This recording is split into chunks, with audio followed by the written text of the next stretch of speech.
Okay, Christine.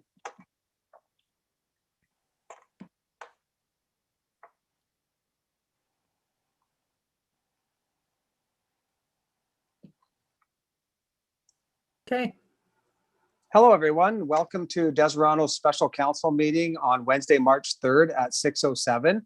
The reason for tonight's meeting is continued discussion for the 2021 budget process. So I'd like to start by calling the meeting to order with an adoption of agenda. May I please have a motion? I have it from the deputy and I have a seconder by Councillor Hudson.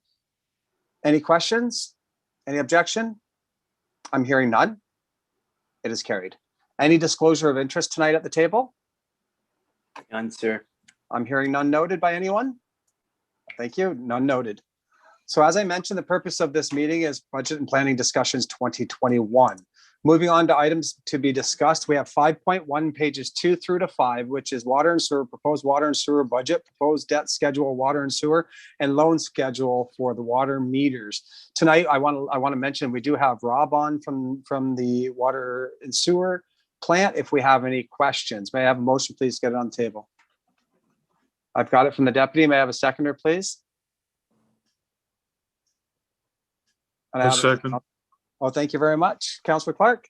So it's on the table for discussion. Rob, did you have any plans at all of going through it, nursing us through the document? Is there anything you want to highlight for our attention? I don't think so, no. Okay, thank you. Christine or Maura, do you guys have anything that you want to discuss in this? Actually, yes, I do. Thank you. I'm just trying to get the screen to come up. I don't know why it's giving me some grief here. Huh. Can you see the agenda anymore? No. Oh, I don't know what's up with that. Well, I wanted to highlight some changes actually. So I put the information in front of you as it was at the time, but since then I've done the MBQ reconciliation and it appears there's $63,000 more revenue there that needs to be billed for 2020 to them, which has already been completed, but the revenue, wasn't recorded in 2020 as of yet, as the time of the report. So what that does is increases the surplus at the end of the year, as well as it gives me a better indicator of what I should be budgeting for revenue for 2021. So there's two changes, and I'm going to do my best to explain how this impacts the proposed debt reduction.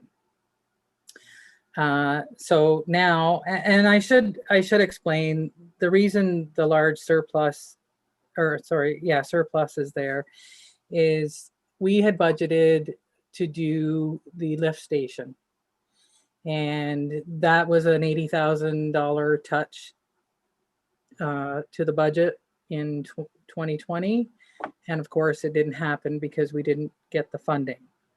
So that's one of the reasons there's a large surplus, and now to add to that, it looks like I may not have budgeted enough for revenue last year because I budgeted 510 to collect for sewer charges and we collected 532. And for water charges, I budgeted 656 and we collected 707. Those are two key numbers that change on the documents you have in front of you. And I suspect that it's possible that when we went through the budget process, I hadn't done the MBQ reconciliation last year. And that's why I didn't budget, I didn't budget enough revenue. So in saying that, I'm comfortable increasing the amount of revenue to match what we collected in 2020 on the 2021.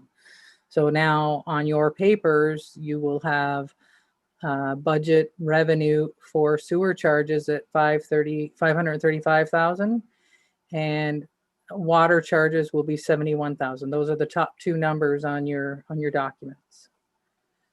That of course changes the amount of we can pay back to unfinanced capital. So if you can turn to the unfinanced capital page, what that will do is rather than paying 110 to unfinanced capital, we can pay the 173 surplus. And then the amount, we can budget an amount of 157,000 for 2021 to almost completely pay off that unfinanced capital, and then it'll be gone. So it changes the figure. So we're done in 2021, save for 23,000, opening things back up to start putting monies into reserve again. We're not touching our reserves. Even if we purchase the water meters, that would be a borrowing amount, which is what the 40,000 in 2022 and 2023 represents on that long-term debt proposal. But the underneath that, the 70 and 71 would not exist anymore, and that money could start going back into reserves again. Does that make sense? It does. Everybody's good with what I explained there? Does anyone have any questions for either Christine or Rob with respect to the document? Deputy? Thanks. Two questions. It's open to whoever would like to answer. I've heard lots of concerns. Well, two concerns about water meters. Our current water meters are dated technology, and they're old. Repurposing some money and putting in new water meters is definitely something we're going to have to do. How urgent is it? Is it something we should be doing this year, or is it something that can be waiting until next year? And the reason I'm asking, with the COVID-19 situation, I know there might be concern with people, having something replaced that the town does. That would be my concern. Can it wait till next year? And is it advised to wait till next year? Thank you. Thank you. It could wait. We have a price for this year. I'm not sure what the price will bring up next year. They're working in the area, the company that does all the work. They've done Gananoque, they're in Coburg, they're doing other municipalities.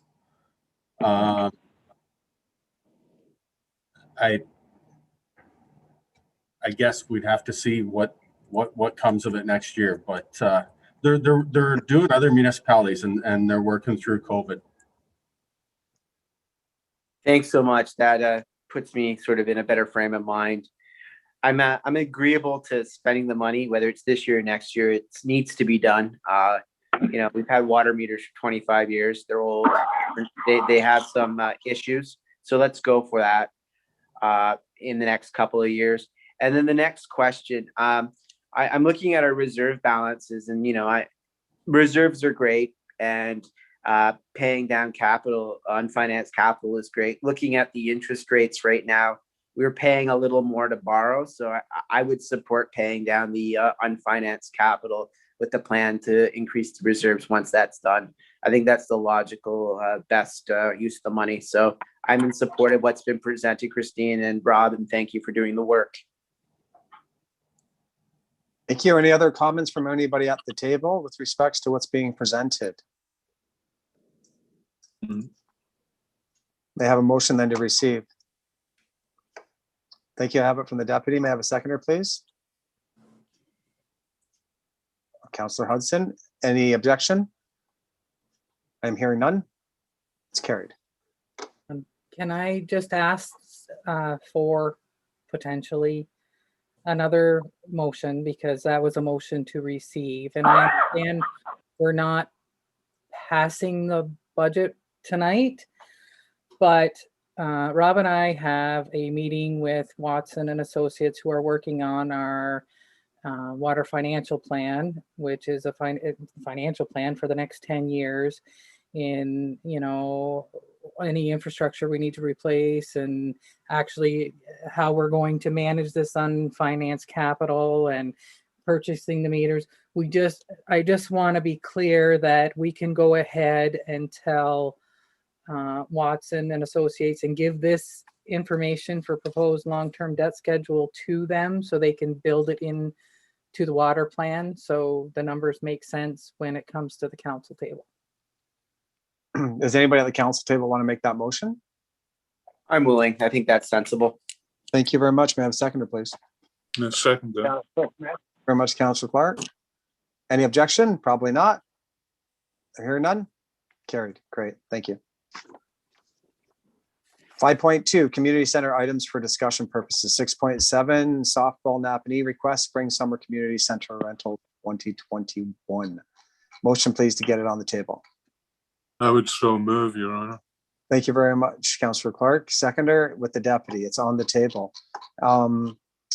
As you see, there's a proposal in front of us here with some possible rental opportunities for our community center by use of the softball Napanee Association. So it's on the table for discussion purposes. Everyone's seen the proposal in front of us. I believe that the CAO is looking for some sort of direction on whether or not council would like to proceed with entertaining something like this. Your Honor, excuse Sure. me. I would like to suggest that council take a serious look at this and approve it on the, if Christine and Maura, and I'll ask them right now, when you appraise costs and so on, do you cover what the town wages and expenses are going to be, then give that to the people that are going to rent, say, the community centre, plus a little bit extra so that the town does make profit? Because I think this is a way we can make money while the arena isn't really being used. So what we're suggesting is the fees that are already laid out in the fee schedule for lacrosse. We charge them $75 to rent the surface in the summertime. Those fees may not necessarily cover all the costs, but that's a discussion. I believe the deputy has asked for a fees review. I haven't had a chance to look at all the fees, but perhaps we can bring that one back to the next budget meeting. The 75 is simply what we were charging other groups. Will it cover all the costs? Not likely. Hydro is approximately, as Brenda put in her report, hydro is about $5,000 for the month, but you can't put that all on 12 hours worth of I mean, I'd have to do the breakdown by hour to see, and you know, our part-time staff is willing to entertain this. I'm not sure we want to overload the arena right now, but this is a nice way to be able to keep the revenue up in the arena at the level that we've already budgeted for, because I know there was concerns about that at the last meeting, and this might just keep us at that 10,000 summer rentals. Thank you. Yeah, I read about the 5,000 to hydro, and I didn't really mean to cover that, but I think it's important that we keep activity going on in the arena, because if the building's empty and it's sitting there, we all know what will happen. Things will get worse in the arena and run down. And I think it would be good if we could even come close to getting the money that we would require for wages and things like that. So that would be my recommendation, that we look at this and we accept it. So how about we look at it this way? We're paying the hydro regardless. The $75 will certainly cover the cost of the wages for the hour. So That would be fine with me. right? Deputy? Thank you, Mayor. I think looking at this moving forward, it does require us to address a couple of issues that we have at the arena that we all know that we have. We need to have a discussion on staffing long-term. And I think we can do that in the next couple of meetings for sure. We also need to have a bailout clause if COVID-19 shuts it down. And any damages, the arena has been designed primarily for hockey. We have used it for lacrosse. I know that heck, there are things that can happen with the plexiglass. Unfortunately, sometimes it doesn't hold up as well as we think it is. So there needs to be some thought into managing the rental so that there are no damages and there's some coverage if anything gets damaged. But generally, I think when we take a look at that, I agree with Councillor Clark that it would offset the revenue issue. Also, it is a local group. It is the Napanee Express, which pulls from our area. I know Napanee would be a natural host for them, but unfortunately their arena is kept for hockey all year, so it doesn't work. I think this could be a way that we could work forward. If those concerns are addressed, I would have no problem moving forward with talking to the Napanee Express group on this. I think it's a good way to go forward. Dealing with the staffing first, addressing any damage, and then having like a COVID back out clause. And I'm good. Thank you. Thank you. Any other comments at the table? Dan? Yes? So just so that all of council knows, I think they would get in there last week if they could.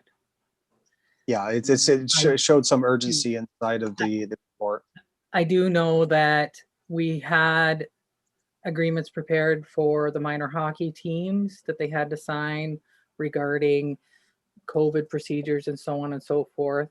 I'm not sure there was a damage clause in there, but it would be easy enough to put something in there. I'm sure there's a damage clause in there for the for the dressing rooms, because that's quite a typical damage problem from minor hockey teams. That happens quite often. So I think we'll find that the agreements we have for the arena are probably appropriate for them to sign, but I will vet them and make sure that all of the deputies' concerns are in there.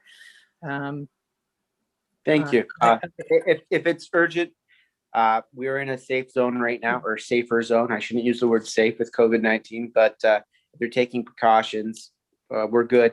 They will be masked when they're not playing or practicing and all that good stuff. So I know we'll follow the rules and it'll be great, Christine. So let's get some revenue this way. It'll offset some of the emptiness of that building sitting there. So I'm good with that. And I'm good to proceed if lacrosse is going to play some friendly matches and stuff the manner. I would say though that maybe adding subject to increase, if we do look at our fee schedule before the end of the beginning of the hockey season, that might be something to ask to put in there, that subject to fee increases, annual fee increase. And I'm good. Thank you. Okay. Thank you. So Councillor Clark, you were the first one to speak. You showed a fair amount of interest in this. Would your motion be to accept the proposal? That would be my motion, Your Honor. Thank you very much, sir. May I have a seconder? Councillor Smith. Thank you very much, Councillor Smith. Any further discussion? Hearing none, it has carried. Thank you. Moving on to the next piece of correspondence. I'm just gotta get to the top of the page.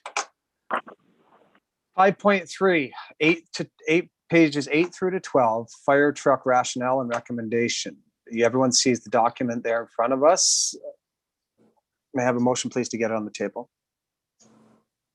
I've got it from the deputy. I have a seconder, and I have a seconder from Councillor Hudson. Thank you very much. It's on the table. So, Deputy, you would like to start the conversation because you moved it, or? I would, sir. I'd like to thank the fire department for the technical report here and the estimations that they've put forward and the comparisons with other municipalities. This will probably be the most significant piece of equipment this council purchases, and I think it's important that we have a frank and open discussion. The fact that we need a fire truck is indisputable, and it's certainly that we're going to need to buy one. And I think we're looking at the pupper tanker model for sure as the most versatile piece of equipment.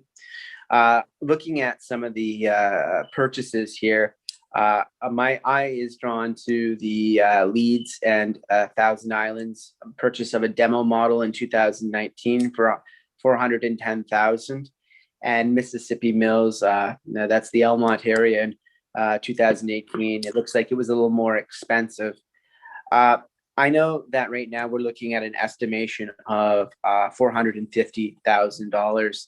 And my suggestion tonight is predicated on the idea that Deseronto rarely buys the highest end vehicle for any of our department.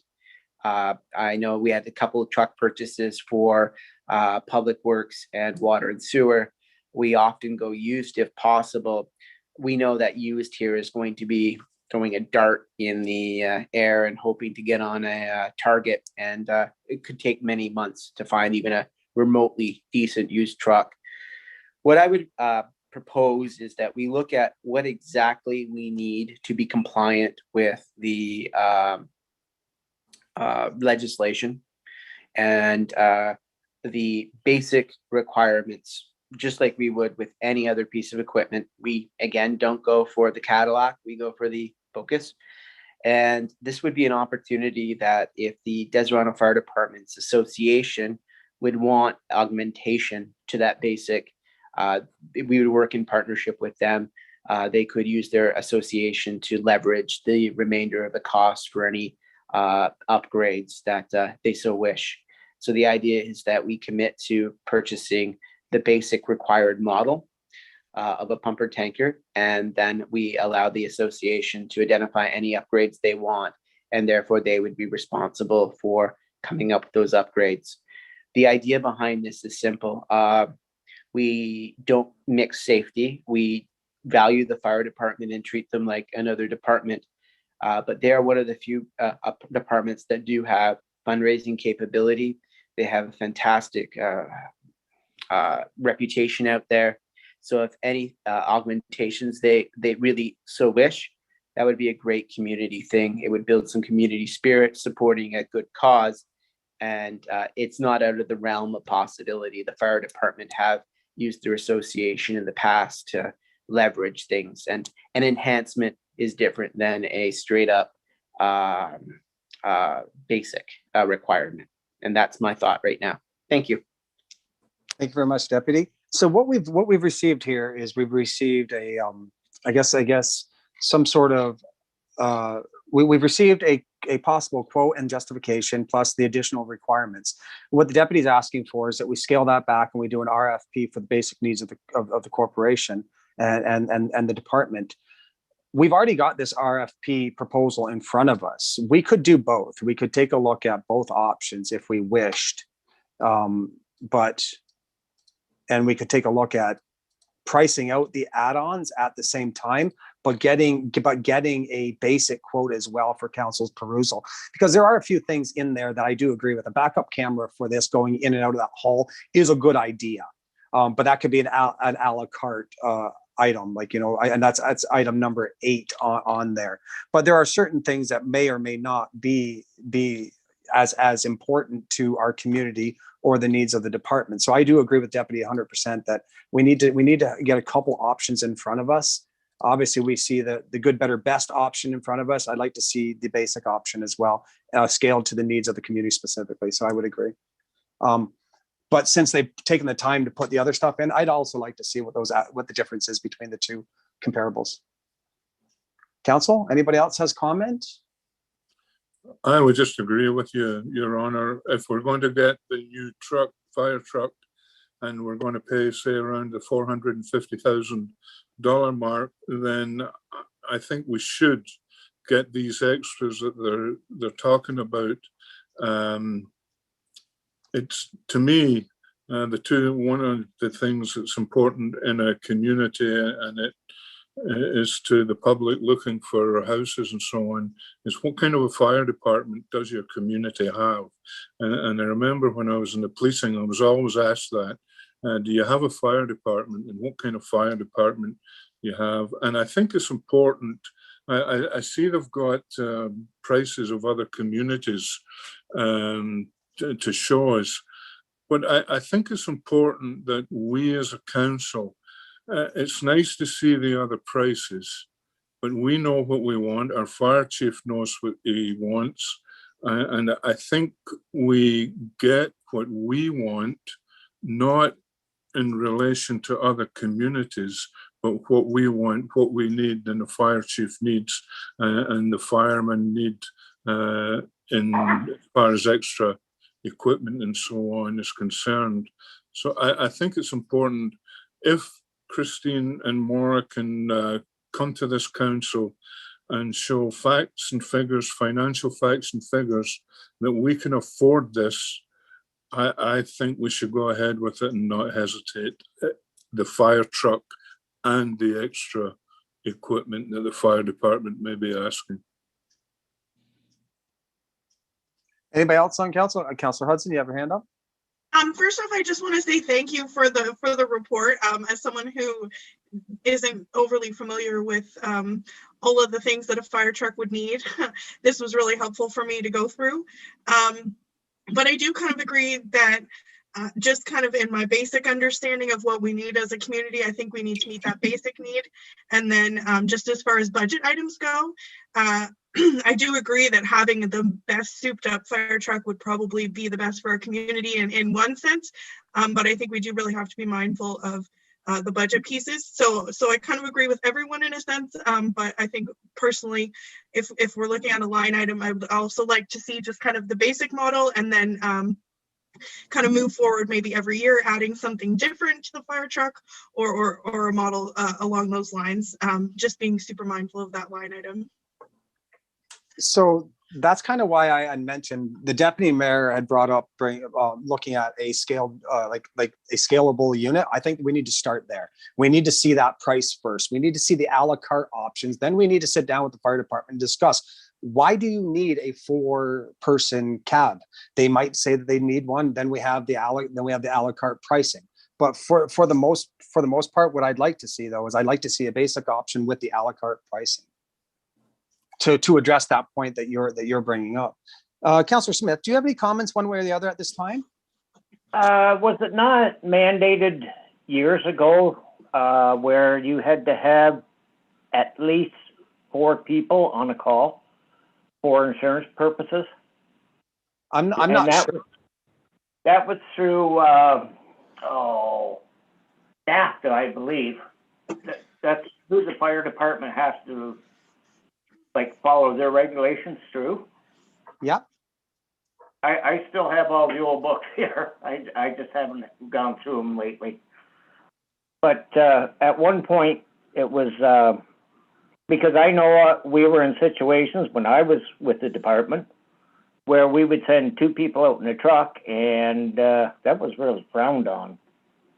And that was insurance purpose wise.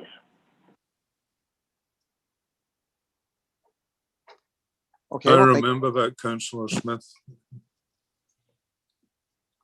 Okay, well, I think the takeaway from this whole discussion is that as it was articulated earlier, this council sees the need in supporting the fire department's request and the community's need for a fire truck. The fact that these are all add-ons to an existing chassis or existing base model, it shouldn't be an issue getting a price on all of it. So what I would ask is that we proceed with getting costing on the vehicle. Wait, there's a couple of motions. So Yes. I just want to ask to be clear, by getting costing, I think the only way you're going to get proper costing is if you actually do the RFP. Well, that's what we're proposing. We have to do Okay. an Okay. RF, like what? That's all I just want clarity on that we Yeah, go so- ahead and do the RFP and then you'll have the numbers you want. Well, the only way to get the numbers is to do the RFP. So we chicken and egg here. So right now we have budgetary options of 450,000 plus a wish list and a base model. What I think council needs to see here is we need to see some firmer costs. Obviously, there's an intent by this council to either budget for a fire truck in 2021 or 2022. So an RFP is not going to be a waste of anybody's time.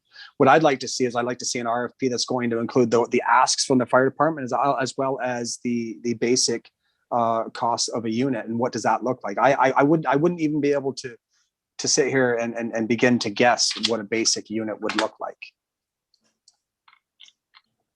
Council, Deputy?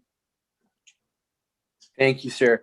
Yeah, what I personally, and I hope council doesn't disagree with this. I would like to see what the basic required truck looks like to be Yes. compliant. Then I would like to see what the RFP would be for what's proposed here. And then we can bridge the difference. I think when we know what a basic unit model costs, and then we scale up from there, we'll be better able to judge. Looking at this right now, like we know we're going in to buy a truck. It's a necessity. We also know it's going to take over a year to get this thing going. So the immediate impact and cash flow is not going to be a big issue. I think tonight, if it helps Christine, I'm fine putting a motion saying we're committing to replacing that truck this year, but we just want to get 2 options or 3 options in front of us so we can make the informed decision about what we really truly need. The only way to get those options in front of us, Deputy, is to go out for an RFP. Absolutely. I'd like to see that RFP broken up into more than just what's on this document right now. And I think that's what you're saying too, right, sir? Indeed. I think we're going to need a request for 3 different trucks. Give us the basic, give us your mid-size, and give us what we would ideally want. And like you said, this is a massive purchase. And like Councillor Hudson said, we're not all of us know everything about fire trucks. So the more that can be presented to us, the better decision we can make for everybody involved. So I think this is a good, healthy conversation. I think is that a motion from you, sir, is to go out for RFP with 3 options, one including the one being presented today? Indeed, sir. A basic option that would be compliant, an option with some enhancements, and then the request as proposed in this document. Thank you very much. May I have a seconder, please, for that?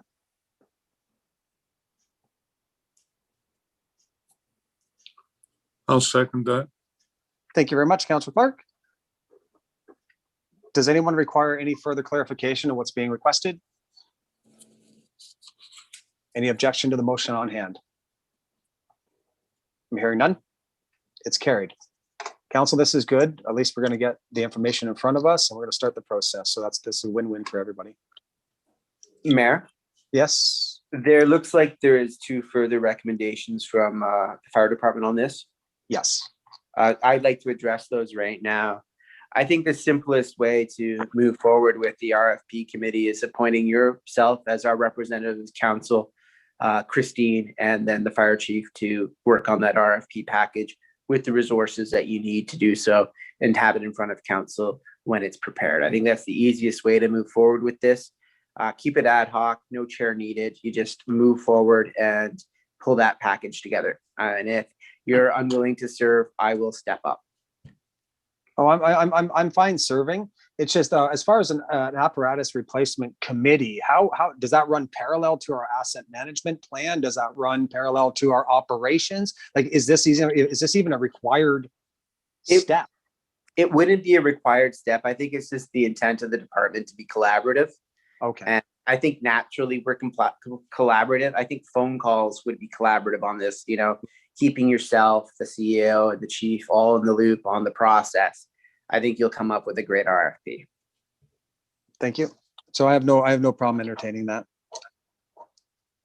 Christine, we won't need a motion for that. No, and it's the deputy is exactly right. They're trying to be collaborative. After the questions at the last budget meeting about the bells and whistles and making sure we're only asking for the basic, if we include a member of council, then you have a voice while we're developing the RFP, and it saves time in the long run.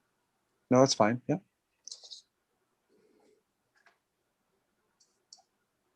Thank you.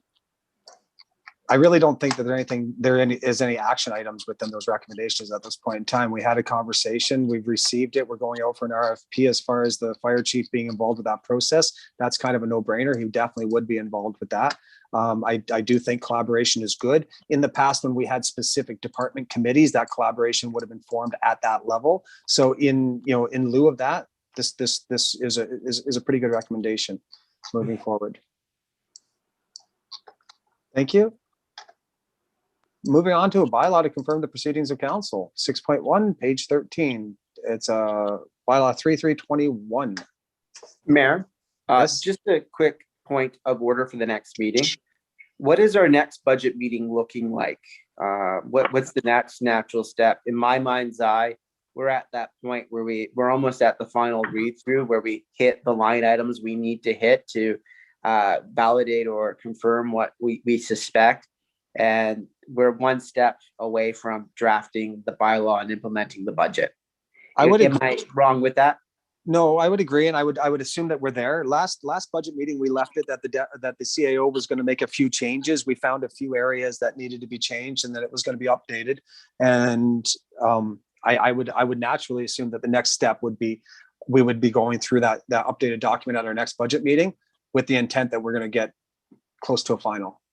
So, Mayor, looking at the calendar, that's scheduled for the 17th of March. Correct? Would it be reasonable to do that read through? And if we're correct and happy that we'd have a budget ready to go for March 24th, if found correct? The worst case scenario in that is it is reasonable to think the worst case scenario would be the last scheduled budget meeting of March 31st, which is Wednesday, that would finalize that with a bylaw being read on the second Wednesday of the following month. So I would say we have a bit. So that's why we scheduled those meetings in advance. I think you noticed that we have a few more meetings scheduled. So if we can get it done on the 17th, that's fantastic if we're there. If not, we're going to be pretty close, and we're just dusting off a few things for the 31st with the intent to read 1st of April. Perfect. Thank you, sir. Thank you. Any other? Yeah. Sorry. I was just wondering if there's any other questions with respect to the budget process moving forward before I get you to read the confirming bylaw, sir. Any more questions? If not, Deputy, you've got the floor.